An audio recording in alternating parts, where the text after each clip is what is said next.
Sí, Acevedo. Gracias, gracias. Muy bien.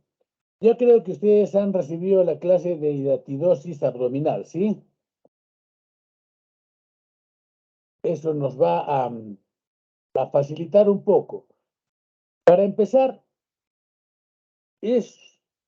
prácticamente el tema es lo mismo. De repente algunas cosas vamos a repetir, pero como son dictadas por docentes distintos, no nos hemos puesto de acuerdo qué tocar y qué no tocar uno y el otro. De todas maneras, puede servir como un repaso y un recuerdo. La verdadera enfermedad tiene el nombre de equinococosis. ¿Por qué? Porque es producido por el Echinococcus. Y el Echinococcus tiene 4 especies: el Echinococcus granulosus, el Multilocularis, Oligartrus y Vogeli. El que nosotros vamos a tener contacto con él, o sea, nos vamos a enfrentar a él, es el del Echinococcus granulosus. Muy excepcionalmente puede ser que alguien se tope con un Echinococcus multilocularis. Yo hasta la fecha no he tenido la oportunidad de enfrentarme a un caso de esos, a pesar de que ya tengo mis años en la práctica, digamos, en la especialidad. Bueno, el Echinococcus granulosus vive adherido en el perro, en el lumen intestinal del perro. Su tamaño va de aproximadamente de 3 a 5 milímetros de longitud. O sea, es bastante pequeñito, ¿no es cierto? Prácticamente lo máximo que llega es a medio centímetro y está en el lumen intestinal. Y ahí está bien adherido gracias al escoles que tiene ventosas y ganchos, y eso hace que se adhiera a la mucosa. Esto allí es donde se va a nutrir o va a parasitar pues al perro, se va a nutrir y se va a desarrollar para finalmente con la parte distal, que es el útero grávido, va a ir eliminando huevecillos, en aproximadamente 1500 huevecillos que va eliminando cada vez que madura esta parte distal del Echinococcus. Entonces, acá una visión rápida, un esquema es el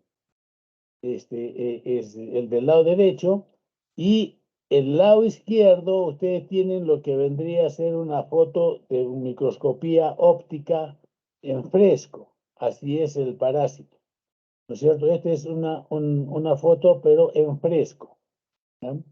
Y en el esquema ustedes encuentran que hay la hembra y el macho.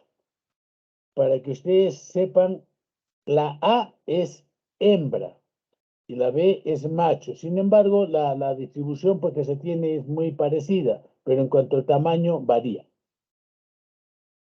Ustedes rápidamente verán que tiene en la parte de arriba, tiene una corona de ganchos que son los que se permiten que se adhiere, y los otros son 4 ventosas que también hacen que se adhieran mayormente. Y fundamentalmente, como ustedes ven, tiene 3 partes o proglótidas.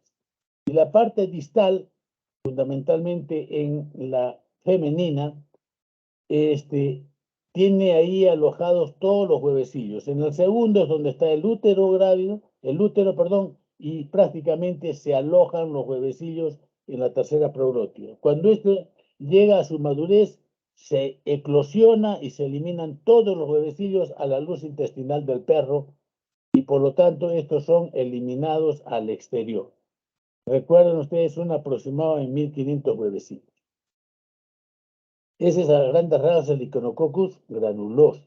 El Multilocularis es un poquito más pequeño, felizmente su distribución no es propia de esta zona, está más en Europa y en el norte de América, llámese Estados Unidos y Canadá. Habitan fundamentalmente a otro tipo de animales como el zorro, el gato, y menos frecuentemente a los perros. Excepcionalmente, el hombre es un huésped intermediario, pero mejor que no lo sea, porque lo que desarrolla es en el hígado un quiste que es con múltiples vesículas o como si hiciera un panal de abejas o alveolar.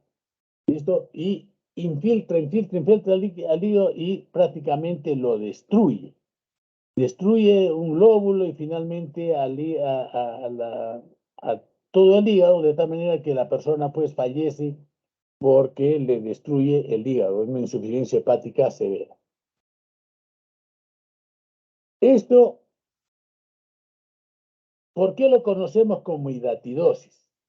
Porque este germen, cuando va a un huésped como es el hombre, que es algo que viene a ser fortuitamente, no está en la cadena de su desarrollo normal, va a formar una bolsa, ¿por cierto? Una bolsa en la cual está la forma larval.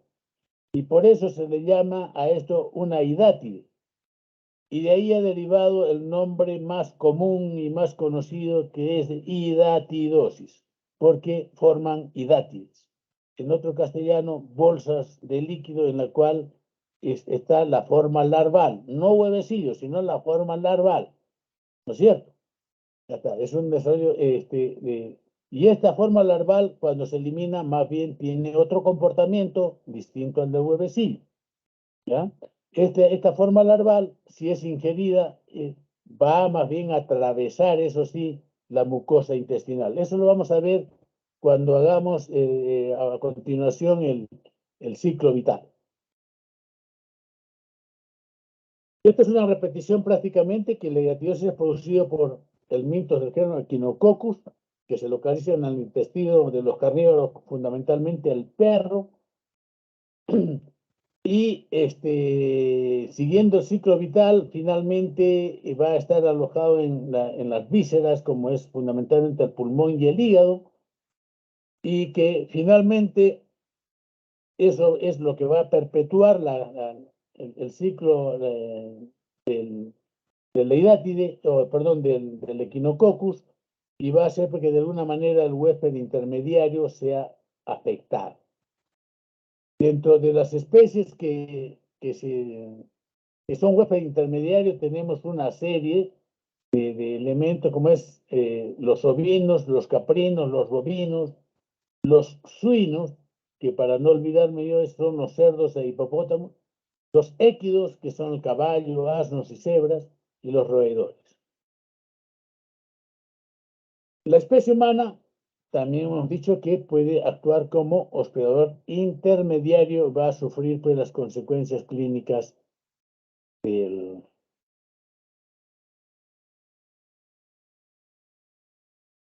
Mejor vamos a hacer una pequeña alteración y vamos a irnos aquí, para que después podamos comprender lo otro con facilidad. El ciclo vital es el perro, en este caso, elimina los huevecillos, se van, caen al césped, al pasto, luego viene la oveja, ingiere estos huevecillos que se enquistan, se protegen, como ustedes ven en la parte externa aquí. En la parte externa, con el número 1, tenemos el adulto que va a eliminar los huevecillos. El huevecillo, donde está un embrión sacanto, está bien protegido. Se forma una oncósfera que resiste muchísimo al calor y a la sequedad. Pero cuando es ingerido, se libera, ¿no es cierto? Y al ser liberado, esto va a quedar en forma larval allí en el medio y puede ser nuevamente afectar al hospedador intermediario. Pero en líneas generales, el ciclo vital está del perro, la oveja y de la oveja al perro. ¿Cómo así? Se desarrolla, tiene el huevecillo, afecta al igual que en el hombre, afecta a las vísceras, como puede ser el pulmón, el hígado. Cuando es beneficiado o matado los ovinos, Estas vísceras generalmente son eliminadas y son nuevamente ingeridas por otros perros vagos, salvajes, en fin, y se perpetúa el ciclo. Esa es la figura. El hombre puede actuar en este lugar, como cuando por error ingiere el huevecillo. Y esto generalmente sucede en los niños, generalmente en los niños. Ustedes saben que, por ejemplo, el perro que está de repente no adecuadamente tratado, está en casa, elimina huevecillos porque se infestó con este parásito, elimina los huevecillos que están eliminados ahí en el jardín, en fin, y estos huevecillos, la criatura habitualmente coge los huevecillos involuntariamente en la mano, se lleva a la boca cuando va a tomar algún alimento y ingiere pues esta oncósfera o este envío, que se va a liberar en el intestino gracias a los ácidos, entonces la capa externa se destruye y libera la larva. Esta larva es pequeñísima, microscópica, y migra a través de la mucosa intestinal. O sea, atraviesa la mucosa intestinal. ¿Y a dónde va a dar? Al sistema porta. Ustedes saben que el sistema porta es independiente del sistema cava. El sistema porta se inicia con microvellosidades, o sea, se va formando cada vez vasos más gruesos para finalmente terminar siendo la porta. Y la porta otra vez se comienza a subdividir una vez que ingresa al hígado hasta terminar en los sinusoides. Estos sinusoides nuevamente, estos capilares, digamos así, se van juntando y van a terminar en la parte superior del hígado, saliendo a través de las venas suprahepáticas, las cuales drena en la cava inferior. Entonces, es en este momento en que ingresa la circulación sistémica, en buena cuenta, que depende de la cava, muy próxima a cuando ya va a desembocar en el corazón. Entonces, recordarán este detalle. Entonces, la larva que ha ingresado ingresa por los capilares y va a terminar pasando por la porta para llegar en primera instancia a atravesar los capilares sinusoidales del hígado. Si su tamaño todavía no creció tanto, logra atravesar los capilares hepáticos. Pero como habitualmente esto sucede después de algunos días, no crean que inmediatamente, al igual que el glóbulo rojo, pasa rápidamente, no. Demora el parásito en llegar al hígado. Entonces, ese tiempo puede ser lo suficiente para que crezca y ya no tiene el tamaño necesario para atravesar el sinusoide hepático. Por lo tanto, se queda alojado en el hígado. Entonces, la gran mayoría de estas larvas se quedan en el hígado.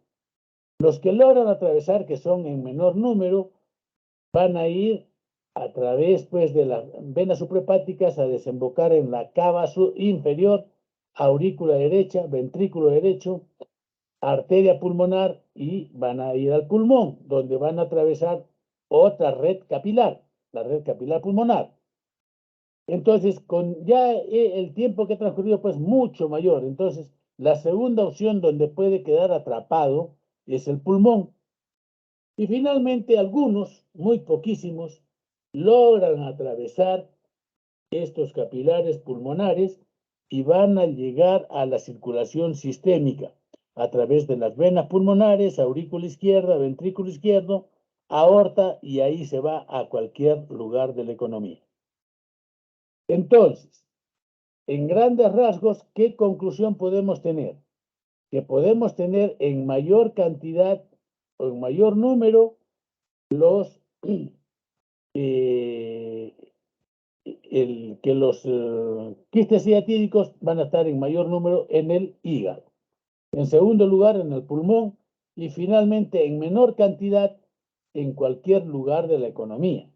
Y al decir cualquier lugar de la economía, recuerden que ahí están pues todo el organismo. Puede haber hidatidosis hepática, puede haber hidatidosis en el vaso, hidatidosis en el intestino, hidatidosis en los huesos, en el cerebro, en el ojo, en cualquier lugar donde llega pues la circulación sistémica, ¿no es cierto? Ese es entonces. Este es a grandes rasgos un resumen muy apretado de cómo más o menos es el ciclo vital y cómo se moviliza el germen o el parásito en nosotros. Entonces, ya casi con ello, tal vez entendamos un poquito mejor por qué la mayor frecuencia de hidatidosis en el hombre está localizada en el hígado y habitualmente en mayor número en el lado derecho que en el izquierdo. Ahora tengan en cuenta lo siguiente.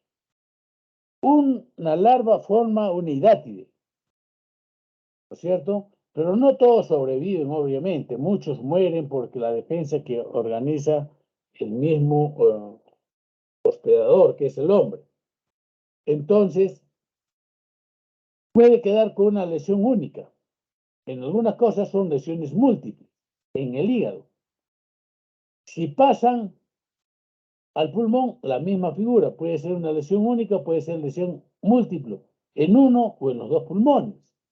Entonces, todo depende de la gran cantidad de huevecillos que lograron avanzar, pues, ¿no? Y finalmente podemos tener ya en el resto de la economía. Entonces, en conclusión, puede haber quiste hiatídico en el hígado, que puede ser único o múltiple. Puede haber en el pulmón único o múltiple. Y en cualquier lugar de la economía, en distintos lugares a la vez o en un solo lugar. ¿Ya? A veces sucede que es muy raro que tenemos en otros lugares distales y no hay nada en el hígado ni en el pulmón. Pero hay casos en que lamentablemente hay hidatidosis múltiple hepática, múltiple pulmonar y múltiple en otros lugares de la economía. Entonces, esto obedece a esta forma de cómo la larva, obviamente, la larva nos referimos a uno, pero ustedes tengan en cuenta que son pues, cantidad de huevecillos que pueden ser ingeridos y cada uno da lugar a una larva y los que sobreviven son los que van ocasionando un quiste hiatídico. Entonces la explicación está ahí, hígado 50 a 70%, pulmón 20 a 40%, otras localizaciones, o sea, de tipo sistémico son al 10%, ¿listo?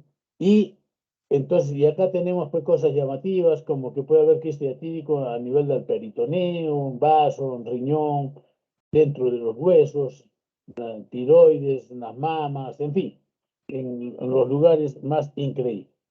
Eso es en líneas generales. Esta parte de la epidemiología prácticamente se las dejo para que la lean.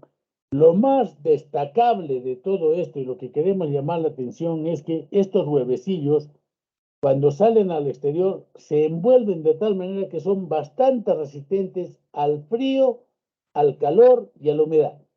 O sea, soportan fríos extremos, soportan calores importantes y más de 100 grados inclusive, y la sequedad o la humedad también influye. Por eso es que gracias a esta virtud sobreviven, pues. ¿Ya? Entonces, eso es lo que queremos destacar en todos estos cuadros en lo que es la parte epidemiológica. Y la otra, que recuerden ustedes que hemos dicho que se eliminan prácticamente, cada larva elimina hasta 1500 huevecillos. Ahora, esta larva elimina esa proglótide y reconstituye otra proglótide, porque él sigue vivo, adosado al intestino. Y entonces, después de un tiempo, vuelve a eliminar otra cantidad de huevecillos y así sucesivamente. Como verán ustedes, esto pues hace que se elimine cantidad de huevecillos que pueden ir distribuyéndose en la... Lo otro de las cosas es que estos huevecillos cuando se resecan, se van desplazando pues, por efecto del aire o son llevados por, qué sé yo, por alguien que pasa por ahí en los zapatos, se distribuyen a gran distancia. Entonces, estos son factores que favorecen su diseminación.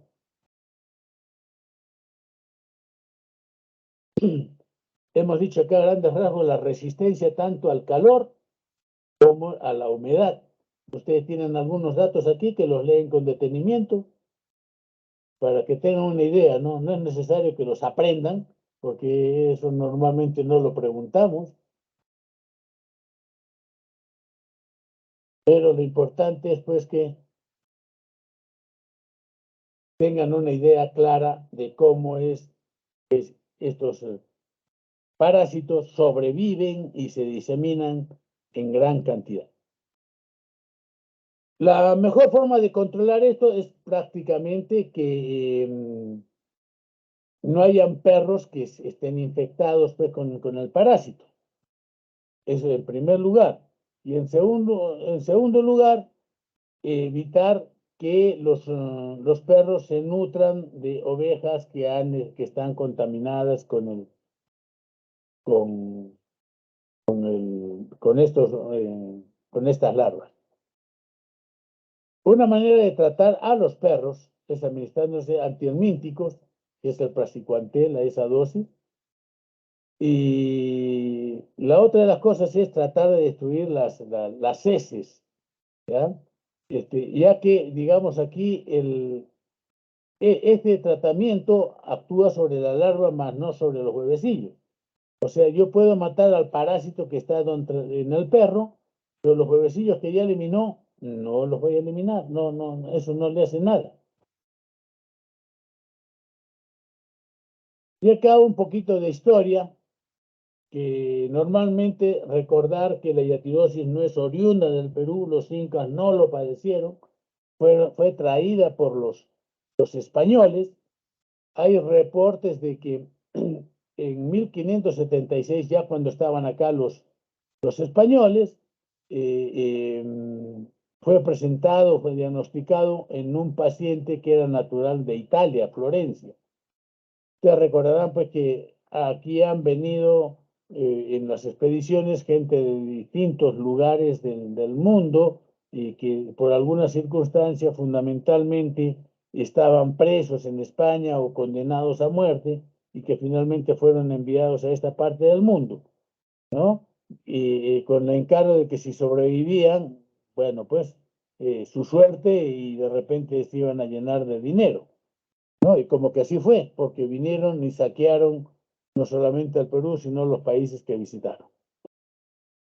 Este, Otro hallazgo que hay en 1791, es de un marino portugués, encontró una gran idiátide en el cerebelo de un paciente aquí en el Perú.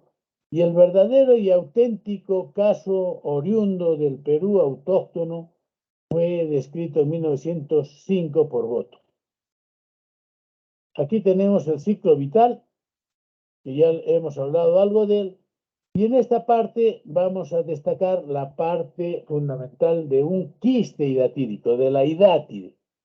Fundamentalmente, si ustedes leen, generalmente se habla de que tiene 3 capas, pero debemos advertir que la capa más externa, que ustedes ven acá en el lado derecho, que está nombrada como capa adventicia, no es propia del hidátide, es propia formada por el hospedador, o sea, por el hombre. Por ejemplo, ya que estamos hablando de tórax, el quiste hidatídico pulmonar, esta adventicia está formada porque en su crecimiento el quiste va pues colapsando alveolos, bronquiolos, vasos linfáticos, en fin, y va formando una capa fibrosa. ¿Ya? Entonces, esta capa fibrosa que envuelve al quiste hidatídico o que aloja al quiste hidatídico toma el nombre de adventicia, pero no es del quiste hidatídico, es del hospedador. Y el verdadero quiste que está dado en la parte interna, y hay obviamente una separación entre la adventicia y lo que viene a ser el quiste hidatídico, pero este es un espacio que como no está muy evidente se le dice que es espacio virtual. Pero si nosotros metemos ahí aire, se va a poner de manifiesto, porque no hay conexión entre el quiste hidatídico y la adventicia. No hay conexión. Bien, dentro del verdadero quiste tiene 2 capas. Una capa laminar, que es la más externa, y una capa germinativa, que es la más interna. ¿No es cierto? Y esto envuelve a un gran contenido líquido, que es el líquido hidatídico. ¿Y en él qué se encuentra? Se encuentran una serie de elementos que nacen fundamentalmente de la capa digamos así, más interna de la hidátide. Por eso se llama capa germinativa. Entonces, en esta parte lo que da lugar es, en primer lugar, se involucra solamente la capa sin tener nada dentro. Es un acéfaloquiste. No hay quiste, no hay nada, no hay ningún elemento vivo dentro. ¿Ya? O vesículas hijas también se le llama. Y la otra es que comienza a germinarse y a formarse una hidátide que en su interior tiene elementos vivos que son los escoles. Ya está. Y acá proliferan los escoles y generalmente esto se rompe y los escoles quedan libres en esta parte interna del quiste hidatídico y al mirarlos a trasluz encontramos que como una arenilla que hace un sobrenadante y a eso se le llama arenilla hidatídica. Entonces acá lo que tenemos es vesículas hijas, vesículas prolígeras, ¿no es cierto? Y los escoles y la arenilla hidatídica, esos son los elementos importantes de un quiste hidatídico, aparte del líquido, obviamente. Esto es un esquema prácticamente de lo mismo que tenemos al otro lado. Ahora, visto la microscopía electrónica, ¿ya? Un quiste hidatídico, ¿qué vamos a encontrar? Que tiene en la parte de la capa, la adventicia que hemos dicho que es del hospedador. La capa laminar está dada fundamentalmente por tejido fibroso y que va en láminas prácticamente que envuelven al quiste. Y la que está más a continuación en la capa germinal, que es la que hemos visto, que va a dar lugar pues, a estos elementos, ¿no es cierto? Que es las vesículas prolígeras y las vesículas hijas. Y estas vesículas prolígeras dan lugar a los escólex, que son los elementos que van a convertirse en larvas o huevecillos.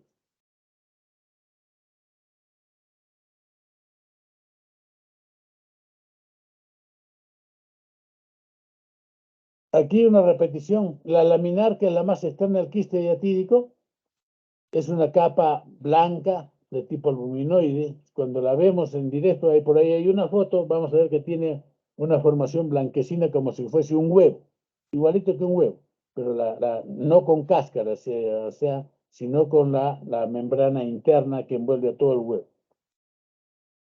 Esta membrana es semipermeable y permite el paso de algunas sustancias, pero no permite el ingreso de bacterias. Eso sí hay que tomar en cuenta. No permite el ingreso de bacterias, pero sí es semipermeable y permite el paso de líquidos, de queoloides, cristaloides, en fin, ¿no es cierto? Y la capa más interna de esta parte del quiste hidatídico es la germinativa, que tiene en realidad hasta 5 tipos de células distintas y que va a proliferar y dar origen al líquido hidatídico. Aquí tenemos la germinativa, en la cual se ha visto la microscopía electrónica que tiene prácticamente 3 componentes. Aquí donde dice M se llama microticas, que son elementos que parten, se ve que parten de la germinativa, atraviesan la laminar y se van a la parte externa. Son como chimeneas por el cual sale pues algún tipo de líquido seguramente, pero que no se ha logrado determinar bien su función. Entonces, atraviesan la lámina.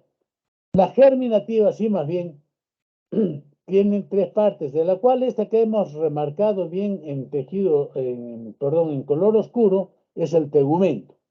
El tegumento es una capa que no tiene solución de continuidad. Recuerden ustedes que esta parte de la laminar hemos dicho que es semipermeable. En cambio, el tegumento es impermeable prácticamente. Deja pasar, eso sí, más bien líquido, pero no deja pasar bacterias ni elementos grandes, proteicos, por ejemplo. Entonces, al ser esto impermeable, recuérdenlo, el tegumento es prácticamente impermeable y no deja pasar elementos importantes grandes. Y acá adentro está pues este tipo de células en la cual hay una serie de otros elementos de tipo celulares que están bañados por el líquido hidratídico. El líquido hidratídico en general es altamente antigénico, de tal manera que cuando se rompe, se fracciona algo el tegumento y escapa el líquido hidratídico, y este líquido hidratídico atraviesa la laminar, porque eso está permitido, y entra en contacto con el hospedador, y de esta manera se produce por una reacción, ¿no es cierto?, antígeno-anticuerpo. Entonces el organismo toma conocimiento que hay este elemento extraño. Mientras esto no sucede, el quiste puede seguir creciendo y el organismo no tiene conocimiento de que existe este elemento extraño en alguna parte de la economía. Entonces, la importancia que tiene el tegumento, por eso lo han destacado, es esa, que es impermeable y cuando se lesiona, deja escapar líquido hidratídico. Entonces, si nosotros encontramos anticuerpos en la persona contra el quiste hidratídico, es porque ya de alguna manera se lesionó el tegumento. Bueno, el líquido hidratídico es un líquido muy cristalino, ya está, por eso le llaman agua de roca, tiene una densidad parecida a la del suero, 7.4, tiene una osmolaridad o densidad de 1007 a 1012, y está fundamentalmente formado por agua, cloruro de sodio, glucosa, ácido úrico, albúminas, lípidos, y es altamente antigénico.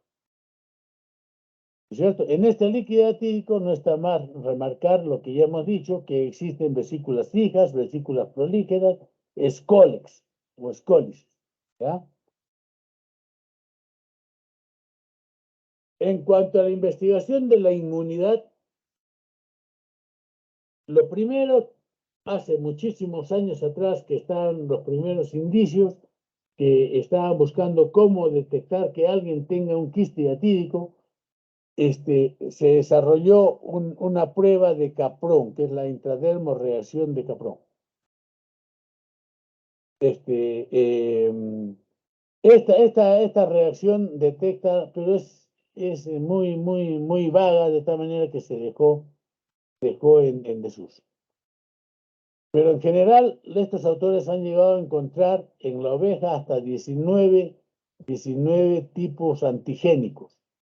10 que pertenecían al parásito y 9 que pertenecían al huésped. Estos son los que más han encontrado. Otros han encontrado, pero en menor número. No hay un acuerdo unánime en ese sentido. Bueno,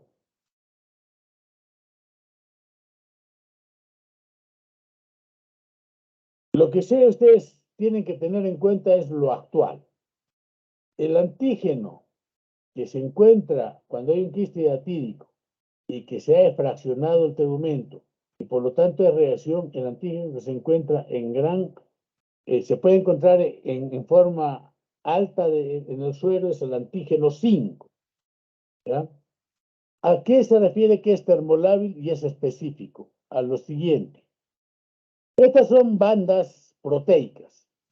Si ustedes recuerdan de bioquímica, de repente les hablaron de que se puede hacer difusión, ¿no es cierto?, y formar los arcos proteicos. Uno de ellos es alfa, beta, gamma de las proteínas, ¿no es cierto? Ya. Cuando se debe encontrar un quinto arco proteico, este arco proteico es exclusivo del quiste hidratídico. Por eso se le ha llamado antígeno 5, porque es un quinto arco. Esto se da, volviendo atrás, en la cromatografía de papel, o sea, en la cual se pone suero y se va diluyendo ahí, se van separando los elementos proteicos. Entonces, como les digo, un pico lo da la globulina, otro la alfa, beta, en fin, albúminas, que dan pues arcos por la alta concentración, y si aparece un quinto arco, ese es específico de hidatidosis pulmonar. Y como es específico, entonces por eso se dice que el antígeno sí es específico. Solo se presenta cuando hay hidatidosis, no hay ningún otro tipo de enfermedad que se cruce con ella. ¿Verdad? Y además es lábil a la temperatura. El que abunda en mayor cantidad es el antígeno B. Es más estable a la temperatura, está altamente concentrado, se usa en los test dérmicos. Tengo que hacer una corrección. Antes le dije el test dérmico de Capron, no es la intradermoreacción de Casoni. Hay un pequeño error que he tenido. Intradermoreacción de Casoni, que es el primero que hizo, como si fuese la BCG, ideó este tipo de prueba para determinar si tenían o no quiste diatídico, pero se ha visto que esto era muy inespecífico, no daba certeza de que fuera quiste diatídico, por eso ya se ha quedado en desuso. Pero como ahora con la tecnología se puede detectar el antígeno 5, es el que se ha trabajado y se ha desarrollado. De tal manera que ahora el antígeno 5 se hace al igual que hacer el grupo IRH, muy sencillo, en una placa. ¿No es cierto? Ahí se pone un poco de suero, se le pone el elemento que va a reaccionar y entonces si sale positivo ya sabemos que es la persona es positiva a hidatidosis pulmonar, que debe tener en algún lugar de la economía. Eso no precisa el lugar donde está, pero sí que hay un quiste diatídico en algún lugar de la economía en el hombro. Y estas otras inmunoglobulinas se van a elevar fundamentalmente cuando se rompe o cuando ya es erradicado el quiste diatídico.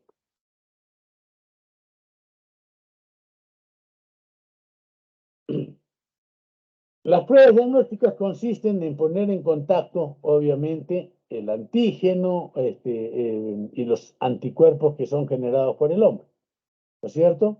Entonces, si nosotros usamos antígeno parasitario absorbido en glóbulos rojos, ¿no es cierto? Al reaccionar con los anticuerpos que tiene el suero del hombre, entonces esto se llama hemaglutinación indirecta. Usamos partículas inertes que semejan a los antígenos parasitarios, ¿sí? Y reaccionan con los anticuerpos que tiene el suero del infectado, aglutinación con látex. Antígenos parasitarios figurados. Esto se ve con fluorescencia y cuando hay reacción es porque es positivo a hidatidosis pulmonar. Y lo otro que miran en gel es la doble inmunodifusión. Ahora, el arco quinto se llama, insisto, arco quinto porque aparece una banda donde hay una gran cantidad de estos elementos proteicos y que conforman pues ese quinto arco que es específico de la hidatidosis pulmonar. Aquí tenemos las pruebas diagnósticas, dijimos la intradermoreacción de Casoni, que ya prácticamente fue la que se inició en este campo para tratar de hacer el diagnóstico, pero obviamente ya fue abandonada hace mucho tiempo. Y ahora se usan estas otras pruebas. Hay tantas otras, ¿no? Pero estas son las que han sobrevivido en el tiempo. La hemaglutinación indirecta, la inmunofluorescencia, la prueba de Lisa, la doble dilución del arco quinto o el arco quinto en buena cuenta. Y aquí lo que tenemos que recordar es qué es sensibilidad y qué es especificidad. Recordar rápidamente que sensibilidad es cuando hay un elemento que informa que algo anda mal.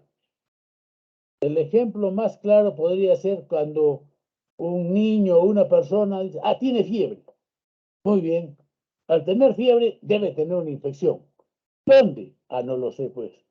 O sea, esa temperatura, esa relación de temperatura es que es muy sensible y nos indica que algo anda mal. ¿Correcto? Ahora, específico, ¿qué cosa es? Cuando encontramos elementos que nos dicen que cuando es positivo es tal enfermedad. Y eso sucede en el quiste diatídico.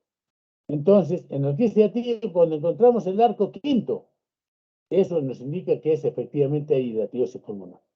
Por eso, esa prueba es específica, aunque la sensibilidad no es tan buena, o sea, no la detecta tan fácilmente.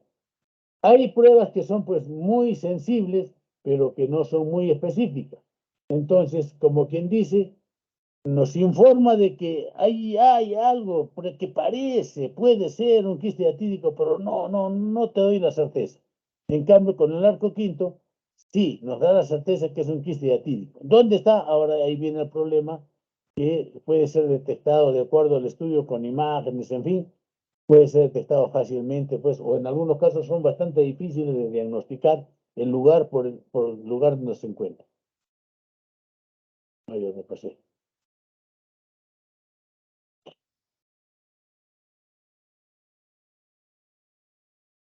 Dentro de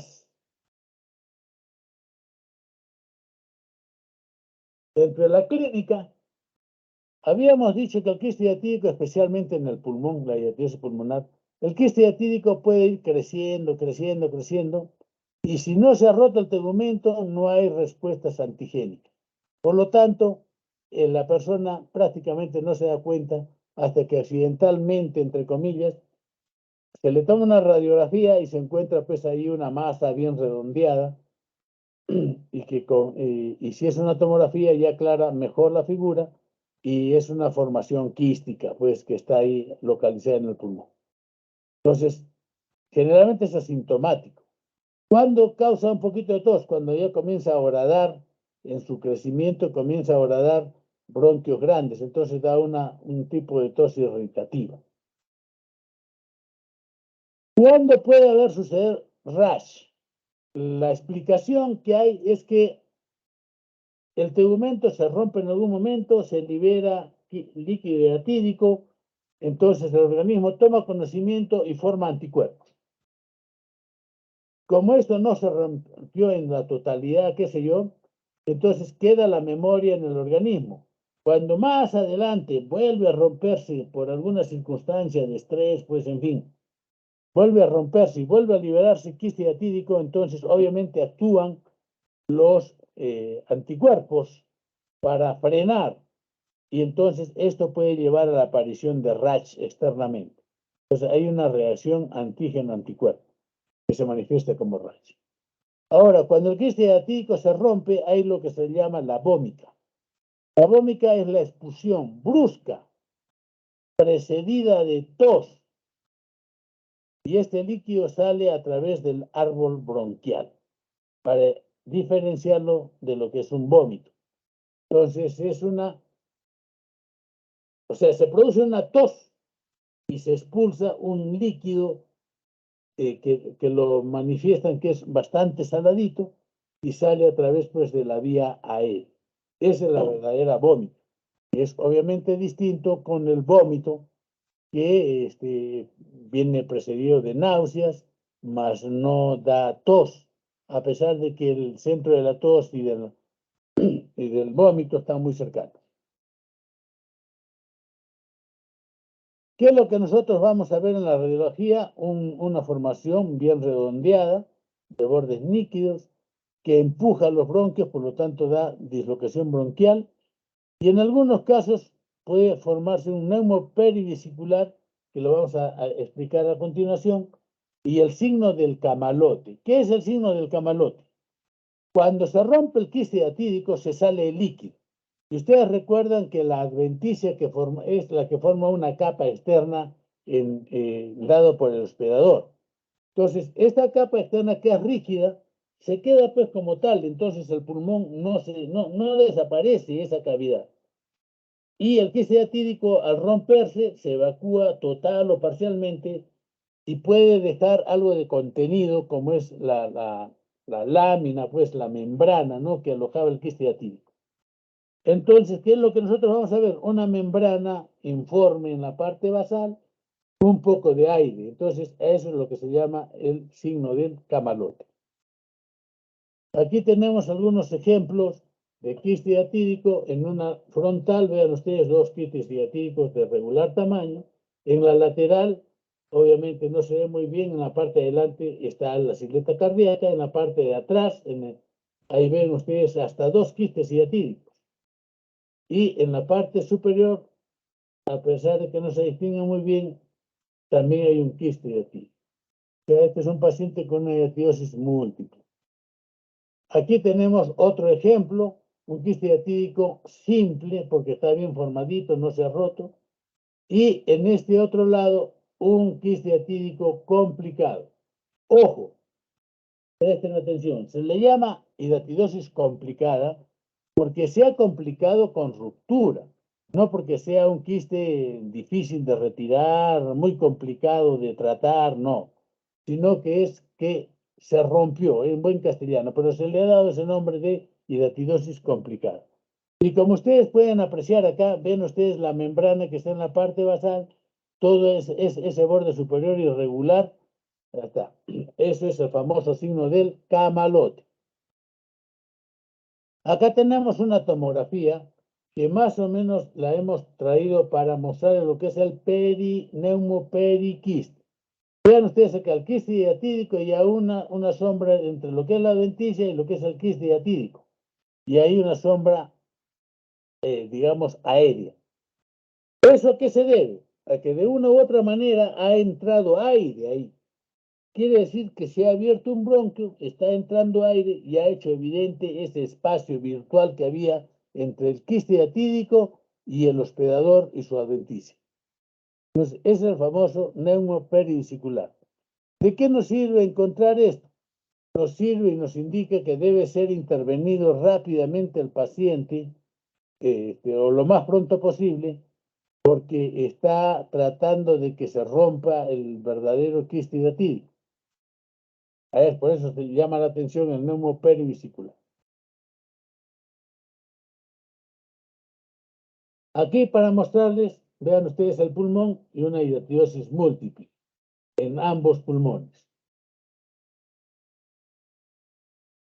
Acá una tomografía y vean ustedes en la parte torácica quistes hidatídicos bilaterales, ¿no es cierto? Aquí otra imagen en la que ustedes ven también que en el pulmón, miren cuántos quistes hidatídicos hay. Múltiples, ¿no es cierto? Y a esto se asocia que en el hígado tiene múltiples quistes hiatídicos, múltiples. Y si llegamos abajo van a encontrar que hay pues quistes hiatídicos diseminados en el abdomen y en fin, es una hiatidosis múltiple. Pero estos son algunos ejemplos para que ustedes la tomen en cuenta. Muy bien.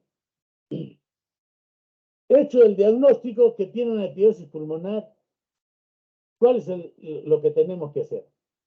Lo que quiero que recuerden, a pesar de que lo enseñamos, pero cuando llegan al internado, al serum, hacen todo lo contrario, es que a diferencia del hidatidosis abdominal, el quiste hidatídico pulmonar que está íntegro no debe de tratarse con medicación. No debe tratarse con medicación. ¿Ya? ¿Por qué? Porque lo debilita y termina rompiéndose. Entonces, lo que sí tiene que hacerse es prepararse para recibir este quiste sin que cause problema antigénico. ¿Y cuál es el tratamiento de elección en lo que es el pulmón? Tratamiento quirúrgico. No hay que hacer tratamiento médico previo a la cirugía. No, no, no. Porque lo debilita el quiste y hace que se rompe. Entonces, primero tratamiento quirúrgico. El tratamiento médico queda relegado para si es que por accidente se rompió el quiste durante el acto quirúrgico, ahí sí para que no se siembre. Pero la elección es tratamiento quirúrgico y el tratamiento médico con antiparasitarios es opcional, muy opcional. Distinto es, para remarcarlo, es que en la parte abdominal sí se recomienda dar tratamiento médico para matar a los parásitos, de tal manera que si cuando se está manipulando a nivel abdominal se escapa por ahí un poco de líquido hiatídico, no siembre más quistes. Entonces, esa es la pequeña diferencia que queremos destacar y que ustedes deben tenerla presente. Bien, con fines didácticos, nosotros dividimos el tratamiento de la hidatidosis pulmonar en tratamiento del quiste como tal y en segundo lugar el tratamiento de la cavidad residual. Recuerden ustedes que la denticia rígida no se colapsa y queda un hueco. Eso no se colapsa de inmediato. qué hacer para tratar y desaparecer esta cavidad, esa es una parte. Y otra, cómo se trata el quiste diatídico durante el acto quirúrgico, es la otra parte. Para tratar el quiste hay dos modalidades, a su vez, ¿no? Llevamos dos, tratamiento del quiste y tratamiento de la cavidad es uno, tratamiento del quiste, dos modalidades. El parto del quiste tiene la famosa técnica de Benzo y la evacuación con solución sobresaturada. ¿Cómo es la primera? Ahí tenemos unas pequeñas imágenes. ¿Qué es lo que se hace? Vamos a avanzar aquí. Vean ustedes, por ejemplo, que tenemos una imagen que es el pulmón. Ahí ustedes ven que está haciendo prominencia el quiste diatídico. Este quiste diatídico, en este caso, mínimamente está envuelto por la pleura visceral, mínimamente. Entonces, ¿qué es lo que se hace? Se corta con mucho cuidado la pleura visceral para permitir que el quiste íntegro salga. Y como es bien frágil, ¿qué es lo que normalmente se hace? Mientras nosotros vamos cortando esta pleura que envuelve el quiste, el anestesiólogo va llenando su pera, donde está la perita esa que va a insuflar al paciente. La va llenando, no ventila, pero la va llenando de aire o de oxígeno. Entonces el pulmón también como que se colapsa un poco. Una vez que hemos liberado la pleura, como ven aquí, entonces queda el quiste expuesto, ya no tiene sostén en esta parte. Entonces, insuflando fuertemente el pulmón, lo elimina, como ven ustedes en esta imagen de acá abajo. Lo elimina como una cabecita, como cuando nace una criatura. Por eso se le ha llamado parto del quiste. Y como verán acá, el quiste sale íntegro, totalmente íntegro. Si no hay ningún accidente, este es el ideal de tratamiento, porque no se ha eliminado ni un poquito de líquido, nada. Pero es una operación delicada para que no se rompa, porque si no, se produce, entre comillas, una tragedia. Entonces, este es el parto del quiste. Una vez que sale el quiste de ti, queda la cavidad, pues. ¿No es cierto?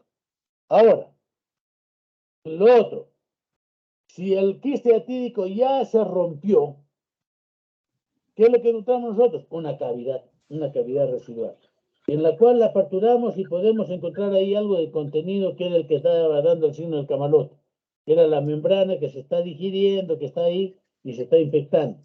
Entonces la eliminamos ese contenido ahí. En cualquiera de los dos casos, en la técnica de Benzo y en el quiste diatídico complicado, o sea que se rompió ya el quiste, ¿qué nos queda? Una cavidad que hay que cerrar. Es lo que llamamos el tratamiento de la cavidad residual. Lo que quiero que vean ustedes acá, miren, este es dos quistes diatídicos que han salido en una misma cavidad. De una misma cavidad, son inmensos, grandes, ahí están, vean ustedes la regla, 30 centímetros. Y ustedes vean las características que tienen. Como dijimos, como si fuese un huevo al que se le ha quitado la cáscara. Estos son los elementos con que vamos a hacer el tratamiento del quiste. ¿Qué es lo que se hace? Vean ustedes acá tiene una aguja, una llave de doble vía, una jeringa, y acá conectado a un lugar un alargador del equipo de beneficio. Se aspira líquido que antes era formol, ahora es solución sobresaturada, es decir, cloruro de sodio al 33%. Aspiro y luego con esta aguja punzo el quiste diatídico y ahí empujo esta cantidad de solución sobresaturada. ¿Qué es la solución sobresaturada de grandes rasgos? Normalmente recordarán ustedes que el cloruro de sodio tiene 0.9%.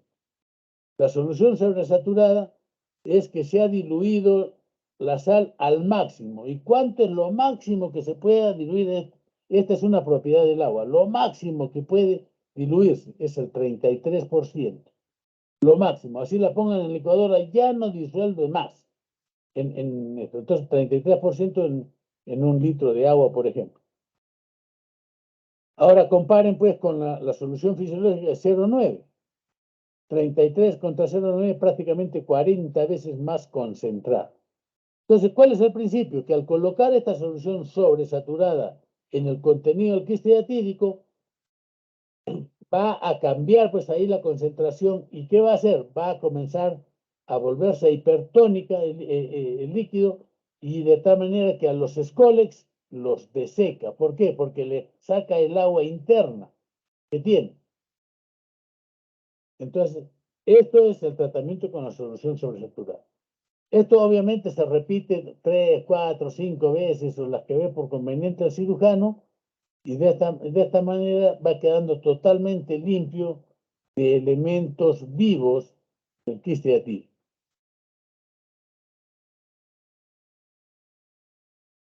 Bien, una vez que por la técnica de Benzo hemos eliminado los quistes, queda una cavidad. Por la técnica de tratamiento del quiste, al aplicar esto, matamos el quiste, luego se abre la cavidad y se elimina obviamente el quiste, pero ya con seguridad porque los escoles supuestamente están muertos y va a quedar la cavidad. Para tratar la cavidad se han descrito 4 técnicas. La primera, de Velarde Pérez Fontana. Este fue el primero que hizo la descripción. Este es un uruguayo. ¿Y qué es lo que nos dice a la cavidad? Hay que eliminar esa adventicia. Comienza a eliminar esa adventicia dura y comienza a dejar prácticamente pulmón totalmente libre, alvéolos. Y lo que hace es, comienza a ligar todos los bronquios y todos los vasitos. Este es el tratamiento ideal, pero es muy laborioso. Y corre el riesgo que si dejamos un bronquio abierto se produzca una fístula. Entonces se han ideado otras formas de tratamiento en la cual lo que hace, ¿qué cosa es? No elimina la adventicia. Lo que hace es identifica con agua, insufla el anestesiólogo y por ahí comienzan a aparecer burbujas, entonces ahí va y se le da un punto y se cierra los huequitos de los bronquios. Luego, la técnica más habitualmente hecha es esta, de Allende y Langer, en la cual, cerrados los bronquios, comienzo a suturar las paredes o a acercar las paredes de la denticia para que se cierren y no haya hueco. Finalmente, con el tiempo, esto se fibrosa y desaparece pues esa cavidad. Esa es la técnica de Allende y Langer. La otra son estas dos, la de Arman Hugón y la de Posada. Lo que hacen es, dejan la cavidad, uno le echa cloruro de sodio con medicamento para que no se infecte, ¿no? Y cierra la boca. Entonces, con el pasar del tiempo, que eso demora bastante tiempo, eso sí, se va eliminando el aire y esta se va secando, se va disminuyendo la cavidad. Y la otra, que es simple y llanamente que lo cierran, y punto, y se queda ahí abandonado. Ahora, en las otras formas de tratamiento que ven acá abajo, la segmentectomía. Cuando el quiste diatídico es chico, ¿qué se hace? Se entra por toracoscopía o toracotomía abierta y se pone un par de pinzas a los costados y se saca ese pedazo donde está el quiste. Y se ha sacado un segmento de pulmón. Este es lo que se llama segmentectomía atípica. ¿Por qué? Porque la verdadera segmentectomía es aquel que diseca el segmento pulmonar. Ustedes recordarán que anatómicamente el pulmón tiene 10 segmentos. Cada segmento tiene su bronquio y su arteria propios. Y una vena que puede ser compartida, puede o no, ser compartida con otro segmento. De tal manera que si nosotros disecamos adecuadamente el bronquio y disecamos adecuadamente su arteria, entonces prácticamente podemos arrancar o quitar un alveolo. Perdón, un segmento anatómico. Podemos dejar un segmento anatómico. Por eso, ese es el segmento normal, anatómico. Pero el otro es que estamos hablando de un segmento de pulmón. Por eso se dice atípico, porque ahí no está respetando la parte anatómica. Y finalmente, si el quiste ha sido demasiado grande y deja todo el lóbulo destruido, tenemos que hacer una lobectomía. Entonces, esta es una forma de tratar la cavidad residual. Uno, el quiste, técnica de benzo y tratamiento con solución sobresaturada. Y la cavidad residual, técnica de Velarde Pérez Fontana, que es la ideal, ¿no es cierto? Es la ideal, pero es muy trabajosa. Y las otras técnicas, la más habitual es la de Allende y Langer, y otras ya mucho más raras es la de Arman Ugón y de Posadas. Y en algunos casos, cementectomía y lobectomía. Completado el tratamiento, en algunos casos, si es que se produjo derramamiento de líquido atírico, se puede complementar con tratamiento médico. Antiguamente había el mebendazol, ahora hay el albendazol, que es, digamos, de potencia un poquito mejor que el mebendazol, pero sobre todo la concentración y la dosis es mucho menor. Antes con el mebendazol a una persona se le tenía que dar entre 10 a 14 pastillas juntas. Ahora con el Vendasol, que es a 10 miligramos por kilo de peso y cada tableta tiene 200 miligramos, le estamos dando 2 a 3 pastillas a una persona adulta. ¿Ya? Y ese es el tratamiento para evitar que se siembren si es que hubo escape de alguna larva. Entonces, a grandes rasgos, esto es lo que hemos querido traer sobre lo que es hidatidosis. Probablemente hemos hecho una carrera un poquito rápida, pero que inclusive ya nos ganó el tiempo. Si hubiese alguna pregunta,